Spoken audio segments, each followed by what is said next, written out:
Puri golden ক্যানভাসের পক্ষ থেকে আপনাদের জানাই অনেক অনেক শুভেচ্ছা এবং ভালোবাসা। আমরা আবার একটা নতুন ব্লগ আনতে চলেছি। আমাদের এবারে ডেস্টিনেশন উত্তরাতে পুরী। আমরা উত্তরাতে পুরী আনন্দ করবো, উপভোগ করবো আর আপনাদের সঙ্গে শেয়ার করবো। হাওড়া পুরী বন্দে ভারত এক্সপ্রেস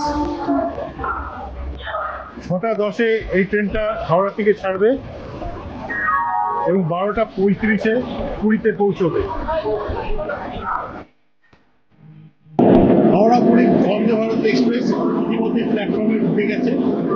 আমাদের C8 কম্পার্টমেন্ট এই ট্রেনে আমরা পুরী যাব।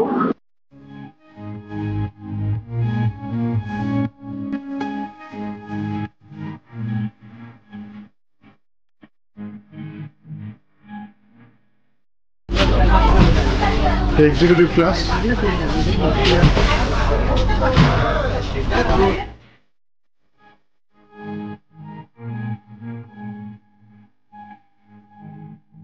এখানে উড়িষ্যা সরকারের পক্ষ থেকে রথযাত্রার সময় পুরী স্টেশনের বাইরে পুণ্যার্থীদের জন্য বিনা ব্যয়ে থাকা এবং খাওয়ার ব্যবস্থা করা হয়। আমরা একটা বড় টাটা ম্যাজিক নিয়ে নিলাম। হোটেল পার্ক পর্যন্ত যাওয়ার জন্য 400 টাকা ভাড়া নিচ্ছে।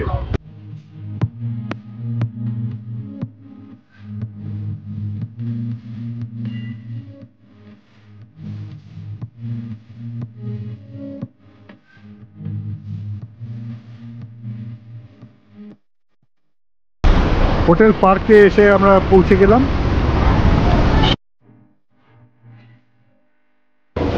হোটেলের রিসেপশন।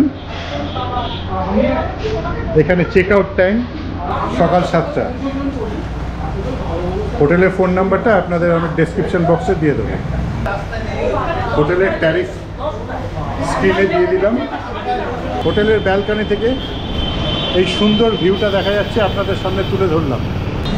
আসুন আপনাদের রুম টুরটা করাই।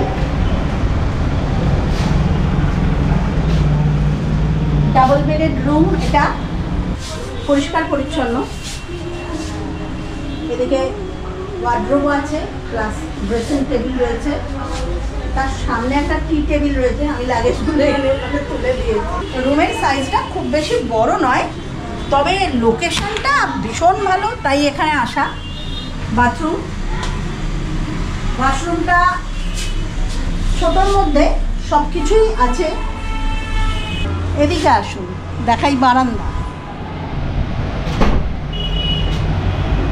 আমরা যখন বুকিং করেছিলাম বলেই ছিল যে আমাদের সামনে দুটো ঘর আছে, ফ্রন্ট ফেসিং আপনি পাবেন না, তবে সাইড ফেসিং খারাপ লাগবে না। সত্যিই খুব ভালো লাগছে।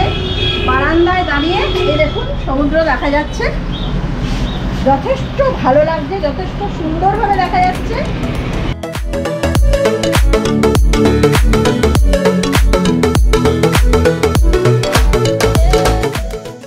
এই মুহূর্তে আমরা উত্তাল বঙ্গোপসাগরের সামনে দাঁড়িয়ে।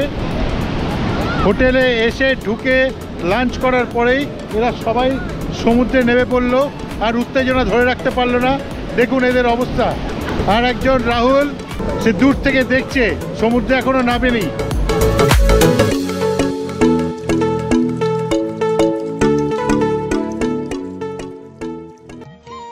এখন আমরা গুন্ডিচা মন্দিরের সামনে দাঁড়িয়ে আছি। जगन्नाथ शची के नंदन, त्रिभुवन जिनके करे चरण वंदन। जय जय जगन्नाथ शची के नंदन। Good morning. গোল্ডেন ক্যানভাসের পক্ষ থেকে জানাই আপনাদের অনেক অনেক শুভেচ্ছা এবং ভালোবাসা। আমাদের আজকে পুরীর দ্বিতীয় দিন। আজ আমরা পুরীর যে সাইট সিইং সেইগুলো করবো।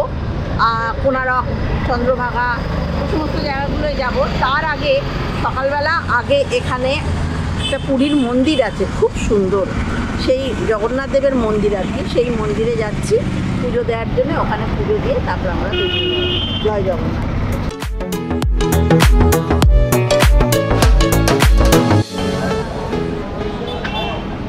পুজো দিতে যাওয়ার আগে খাজা কিনে নেওয়া হচ্ছে। जय जय जगन्नाथ शची के नंदन, त्रिभुवन जिनके करे चरण वंदन। শুভশঙ্কর ঘোষ, চৌতালি মন্ডল, বন্দনা ঘোষ, চৌতালি অভিরূপ মন্ডল,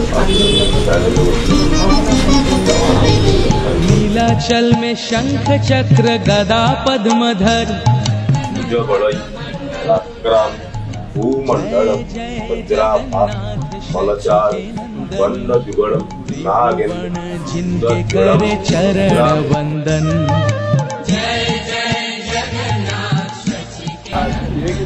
গতকাল গুন্ডিচা মন্দিরে পুজো দেওয়ার পরে আমরা যেখানে থেকে জেনারেলি পুরীতে আসলে সাইট সিইং বা পুরী ঘোরার জন্যে গাড়ি বুক করি, সেই জায়গায় এসছি। কাল এখানে গাড়িটা বুক করে গেছিলাম।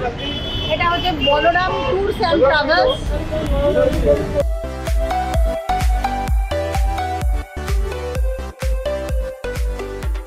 এখান থেকে এরা চিল্কা ভ্রমণের ব্যবস্থাটাও করে দেয়। আর কান্টিল্যতে নীলমাধব যেখানে আছেন, ওই নীলমাধবের মন্দিরেও এরা এখান থেকে গাড়ি দিয়ে ব্যবস্থা করে দেয়। আপনাদের সঙ্গে আলাপ করিয়ে দিই, বলরাম ট্যুরস অ্যান্ড ট্রাভেলসের বলরাম, ওর কাছে আসবেন। ওর ফোন নাম্বারটা স্ক্রিনে দিয়ে দেবো। অবশ্যই যত্ন নিয়ে ও আপনাদের ট্যুর করিয়ে দেবে। আমরা বেরিয়ে পড়লাম ব্রেকফাস্টের পরে একটা আর্টিকা গাড়ি নিয়ে পুরী সাইট সিইং করতে। আমাদের প্রথম লোকেশন চন্দ্রভাগা তট, অর্থাৎ এখানে বঙ্গোপসাগরের সঙ্গে চন্দ্রভাগা নদী মিলিত হয়েছে, তার মোহনা, এবং এই জায়গাটা উত্তাল চন্দ্রভাগা বলা হয়। চলুন দেখি এবং তারপরে এক এক করে বাকি জায়গাগুলো আপনাদেরকে দেখাবো। একটা তোর মতো ব্রেনি মাথা, একটা আমার মতো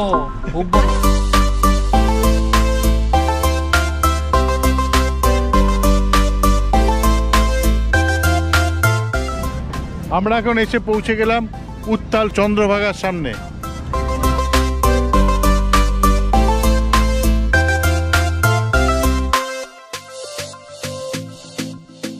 চন্দ্রভাগা দেখে সবাই ডাব খেতে চলে এসেছি। সত্যিই খুব টেস্ট ডাবের, হালকা শ্বাসের ডাব, খুব ভালো খাচ্ছি।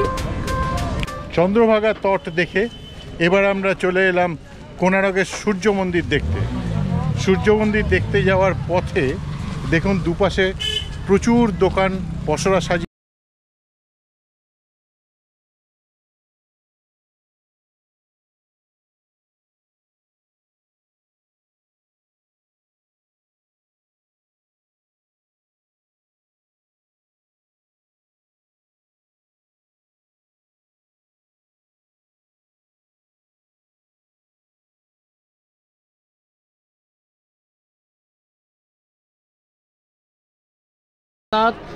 আমার নাম আছে জটাধারী পাত্র। আমি এখানকার লোকাল গাইড। প্রথমে আপনাকে নমস্কার করছে। জয় সূর্যনারায়ণ জয়। 7085656991। প্রথমে চিন্তা করুন আপনার যে উড়িষ্যা আসছে ঘুরবার জন্য, মা উড়িষ্যা যে ঘুরবার জন্য আপনার আসছে শুধু সূর্য মন্দির দেখবার জন্য নয়। আপনার উড়িষ্যা আসছে প্রথমে জগন্নাথ পুরী দেখবার জন্যে, তারপরে এখনই আসছে কোণার্ক সূর্য মন্দির দেখবার জন্যে, তারপরে যাবে ভুবনেশ্বর লিঙ্গরাজ দেখবার জন্যে। তো ওনাদের নামটা কেন সূর্য মন্দির হলো, সূর্যর জন্মস্থান কেন হলো, তার কারণটা আপনাকে বলছি। প্রথমে সূর্য পূর্ব দিকে উদয় হলে এনাদের প্রখর কমল কিরণটা এদিকে পড়ে, এটাকে সূর্যর জন্মস্থান বলে। আর মধ্যে আপনাকে দেখাবো চারখানা মন্দির, আর মধ্যে টোটাল হচ্ছে 12 একর জমিন। এটাকে বানিয়েছিল 1200 কারিগর 12 বর্ষ থেকে। 1200 কারিগর 12 বর্ষ থেকে মন্দিরটা বানিয়েছিল। রাজার নাম ছিল লাঙ্গুলা নরসিংহদেব, রানীর নাম ছিল ভানুমতি, মন্ত্রীর নাম ছিল শিবেই সামন্ত রায়, আর হেড ইঞ্জিনিয়ার নাম ছিল বিশু মহারাণা। এটাকে 1238 থেকে বানিয়েছিল মা, 1238 থেকে বানিয়েছিল, 1250 থেকে এন্ডিং করেছিল। এটা সূর্যদেবর মন্দির নামে বিখ্যাত।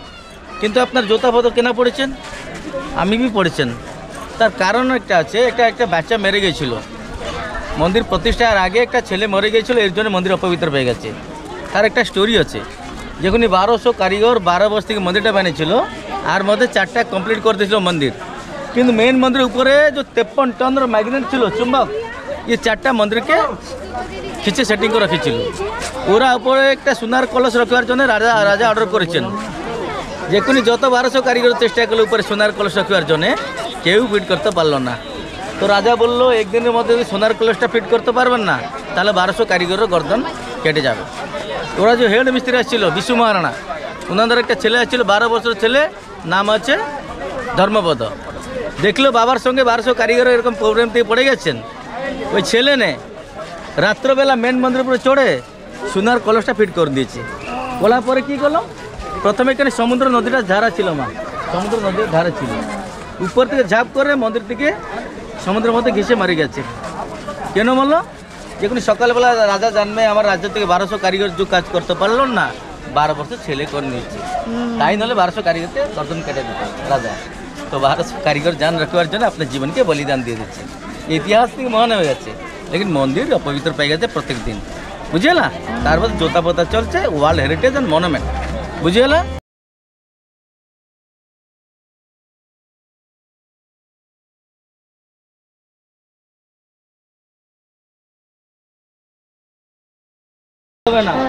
শক্তি হাতিটা ধন, একটা মানুষের কাছে শক্তি ধন হলে গর্ব আসবে, গর্ব আসলে পতন পড়ে যাবে। একটা একটা প্রণাম করে যান। এই পাথর যে বলে সানস্টোন, এটা গরম লাগছে একটু গো করলা পরে, এখানে একটা লোহার বিন হচ্ছে, হাতে লাগলে ঠান্ডা লাগবে। গিয়েছে শিকার করার জন্য, শিকার করার জন্য গিয়েছে, লেডি আইটেম। 900 বছর আগে যে খারাপ করছিল এটা হাতিস পনিশমেন্ট দিয়েছে রাজার পিরিয়ডে। এই টাইগার থেকে লড়াই করছে মেয়ে মানুষ, এটা হনুমান দেখো জয় বীর বজরঙ্গী সে থেকে লড়ছেন, এটা কৃষ্ণ ভগবান বানসুরি মুরারি, এটা হচ্ছে ধনপদ কুবের। আর কারিগর তো ব্যবহার করছিল খাবার ঘরটা, কিচেন রুম 1200 কারিগর 900 বছর আগে দেখাবো ম্যাডাম, এই যে ভেঙে গেছে না।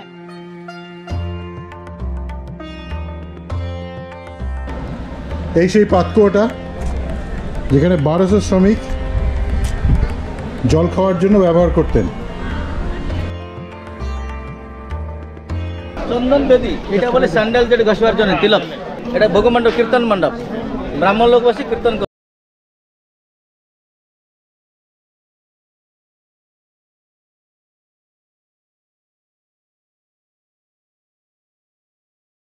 এখানে স্টার্ট করবো, এখান থেকে 12 চক্র, আর উল্টা দেখবে 12 চক্র, 24 খানা চক্র 24 ঘন্টার জন্য, 24 আওয়ার।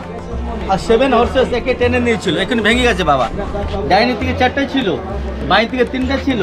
সূর্যের কলর 7, এর জন্য 7টা ঘোড়া, সূর্যের রথরে 7টা ঘোড়ার ব্যবস্থা। এটা নম্বর 1 চক্র। এই চক্রের মধ্যে দেখাবো 10 অবতার, বিষ্ণুଙ୍କର 10 অবতার। যে মৎস্য অবতার, কচ্ছপ অবতার, বরাহ, নৃসিংহ, বামন, পরশুরাম। এ রাম বলা ভেঙে গেছে, এটা বলরাম। বুদ্ধ হচ্ছে চক্র, কলকি হচ্ছে ঘোড়ার উপরে যাচ্ছে সেন্টার মধ্যে। অবতার দেখবে হাতি ঘোড়া, অনেক হাতি ঘোড়া। ইয়ং লোক দেখবে কামকালার মূর্তি, এরোটিক সাইড, এজেড পার্সন, আপনারা এভাবে বুঝবেন না। আর এজেড পার্সন দেখবে উপরে ব্রহ্মা বিষ্ণু মহেশ, গোড়ান গড়েজ। সমুদ্রের মধ্যে যে কোনো পর্তুগিজ লোক বিজনেস করতে আসলো জাহাজ নিয়ে, এই মেন মন্দিরের উপরে একটা 53 টনের ম্যাগনেট ছিল, চুম্বক। এই 4টা মন্দিরকে কন্ট্রোল করে রেখেছিল, অত পাওয়ারফুল ছিল। তো সমুদ্রের মধ্যে জাহাজগুলোকে টেনে নিয়ে মেসগাইড করে ভেঙে দিয়ে দিচ্ছিল বারবার। এর জন্য বড় বড় ডায়নামাইট পেয়ে মেন মন্দিরটাকে ব্লাস্ট করে নিয়েছে। ব্লাস্ট করার পরে ওই মন্দিরটা কমপ্লিট লুজ হয়ে গেছে। এর জন্য লর্ড কার্জন ইংরেজ সরকার একটা 1903-কে 3টা গেট বন্ধ করে দিয়েছে, এখনই বন্ধ, কিন্তু 2026 থেকে খুলবে মোদী সরকার বলে দিচ্ছে। এটা সূর্য মন্দিরই বললো। 127 ফিটের মন্দির এইটা আছে, এটা ছিল 227 ফিটের মন্দির। ঠাকুরের আর উপর 3খানা আছে, প্রভাত, মধ্যাহ্ন, অস্ত। নম্বর 6 হুইল।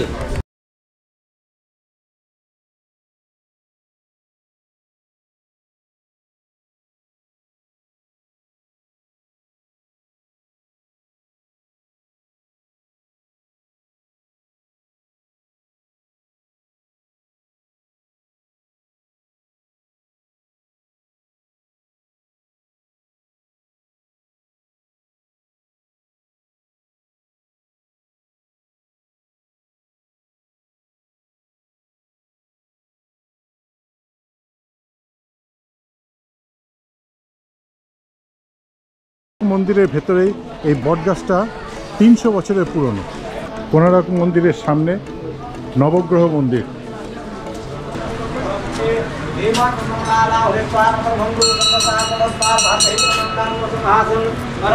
আমরা এখন এগিয়ে চলেছি পিপলির ওপর দিয়ে। উড়িষ্যার বিখ্যাত হস্তশিল্প এখানে হয় পিপলি। এসে পৌঁছালাম ধবলগিরি। চলুন আপনাদের ভেতরে নিয়ে যাই। ভীষণ গরম, এসেছি দেখি, চলুন উপরে নিয়ে গিয়ে দেখাই। 1971-72 সালে ধৌলি পাহাড়ের চূড়ায় জাপানি বৌদ্ধ সংঘ ও উড়িষ্যা সরকার মিলে তৈরি করে এই শান্তিস্তূপ। সম্রাট অশোকের অহিংস হয়ে ধর্মাশোক হওয়ার স্মৃতিতে এই শ্বেত শুভ্র স্তূপটি নির্মিত হয়, যা আপনাকে মুগ্ধ করবেই।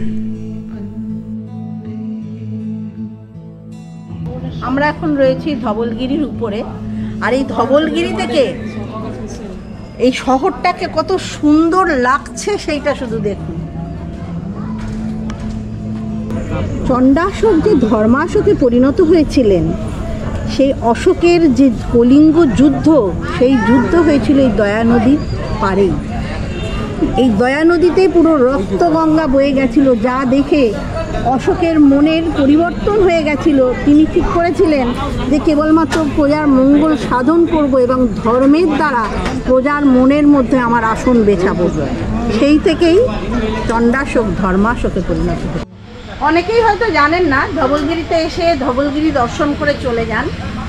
আমি সেই জন্যে সবাইকে জানানোর জন্য বলছি, ধবলগিরির ঠিক পিছনে ওখান থেকেই সিঁড়ি দিয়ে নেমে চলে আসা যায়। একটা অদ্ভুত সুন্দর শিবের মন্দির আছে, নীলকণ্ঠ শিবের মন্দির আছে, আপনারা অবশ্যই সেটা দর্শন করে যাবেন।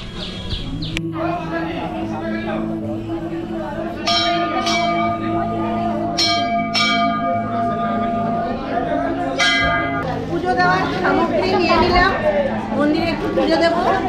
ভালো সুন্দর মন্দিরটা, মন্দিরে ছবি তোলা নিষিদ্ধ, তাই যেটুকু দেখানো সম্ভব হলো সেটুকু দেখালাম।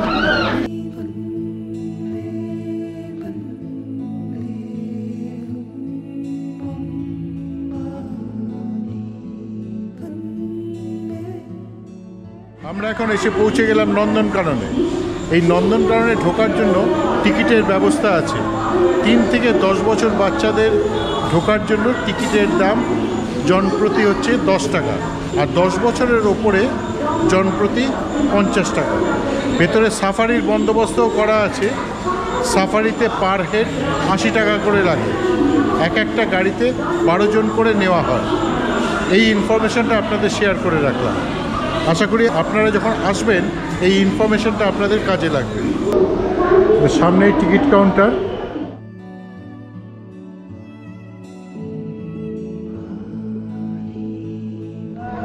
এই মুহূর্তে আমরা দাঁড়িয়ে আছি ভুবনেশ্বরের লিঙ্গরাজ টেম্পলের সামনে।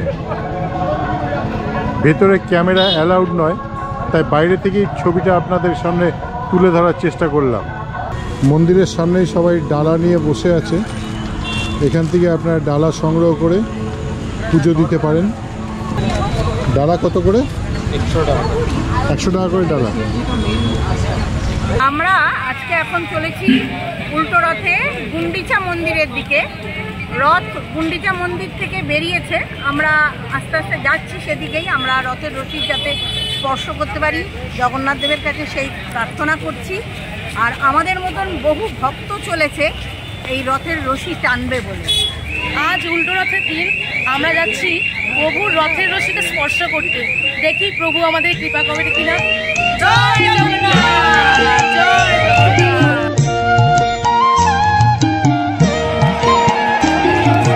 जय जय जगन्नाथ शची के नंदन, त्रिभुवन जिनके करे चरण वंदन। जय जय जगन्नाथ शची के नंदन, त्रिभुवन जिनके करे चरण वंदन।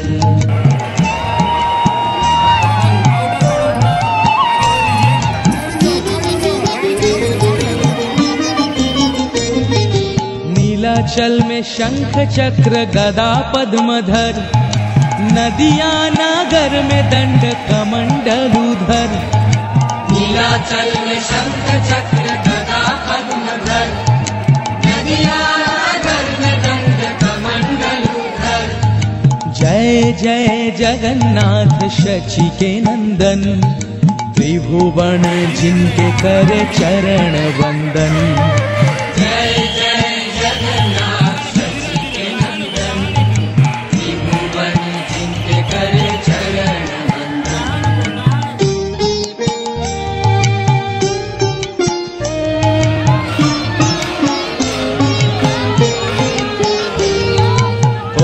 कहे कभी प्रभु रावण संहारा, गोलोक वैभव लीला प्रकाश प्रसारा। कोई कहे कभी प्रभु रावण संहारा, गोलोक वैभव लीला प्रकाश प्रसारा।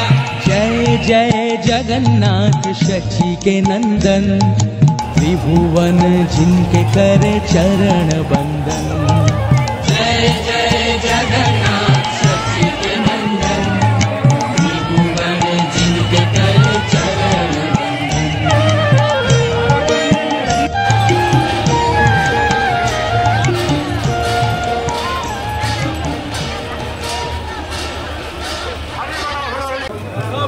রথের পরের দিন সকালবেলা এত ভিড় থাকে না।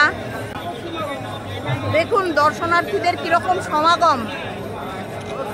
जय जय जगन्नाथ शची के नंदन, त्रिभुवन जिनके करे चरण। আমরা এখন মূল জগন্নাথ মন্দিরের উত্তর দরজার সামনে দাঁড়িয়ে আছি। এখানে ফ্রি সার্ভিস প্রোভাইড করা হচ্ছে। সেখানে আমরা আমাদের মোবাইল এবং জুতো এগুলি জমা রেখে ধীরে ধীরে মন্দিরে প্রবেশ করব। আমরা এখন চলে এসেছি মেরিন ড্রাইভে। বিপত্তারিণী মায়ের মন্দির আছে, চণ্ডীবাড়ি বা বিপত্তারিণী মায়ের মন্দির।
বৃন্দাবনে আসবে এটাই তো স্বাভাবিক। গুপ্ত বৃন্দাবনে ঢোকার আগে এই যে কাজু বাদামের গাছ। রাসলীলার কাহিনীকে তুলে ধরা হয়েছে, যেখানে একা কৃষ্ণ 100 হয়ে নাচছেন গোপিনীদের সঙ্গে।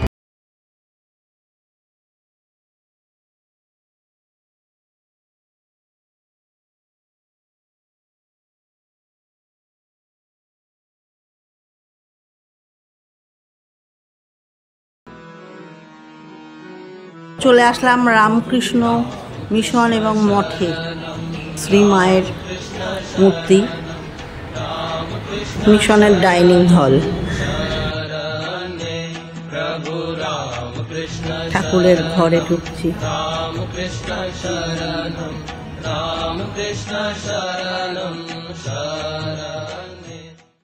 আমরা এখন সোনার গৌরাঙ্গেয় মন্দিরের সামনে এসেছি। এই মন্দিরের ভিতরে ক্যামেরা নিয়ে ঢোকা নিষিদ্ধ, তাই আমি মন্দিরের ভিতরটা দেখাতে পারলাম না, কিন্তু এখানে বাইরেই এখানকার পুরোহিত, ওনার সঙ্গে দেখা হয়ে গেল। তো ওনার মুখ থেকেই 2-4 কথা শুনে নিন এই মন্দির সম্পর্কে। এটা বর্ধমানের রাজার, এইটি হচ্ছে মন্দির। রাজা হচ্ছে বিবাহ করেননি, সে এই মন্দিরটি প্রতিষ্ঠা করে গেছে। তার সমাধি মন্দির আছে ওই সাইডে। আর এটা সোনার গৌর, সম্পূর্ণটাই সোনার। এবারে কৃষ্ণ রূপে ওনাকে স্বপ্ন আদেশ হয়েছিলেন, ওই জন্যে বাঁশি হাতে গৌরাঙ্গ মহাপুর সোনার। আর এইদিকে একটা মন্দির আছে, নদিয়ার গৌর আছে, জগন্নাথ বলরাম আছে। দূরে যে মন্দিরটা দেখছেন ওইটা নদিয়ার গৌরাঙ্গ, ওখানে আছেন। আর জগন্নাথ বলরাম সুভদ্রা।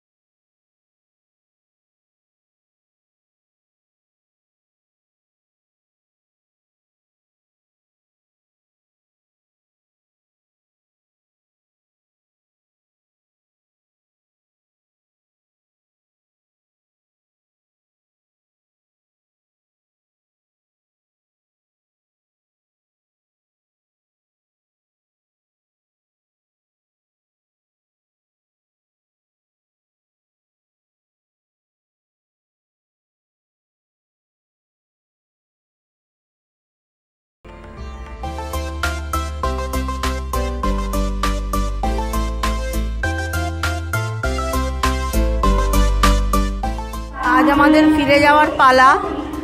এখন দাঁড়িয়ে রয়েছি পুরী স্টেশনে।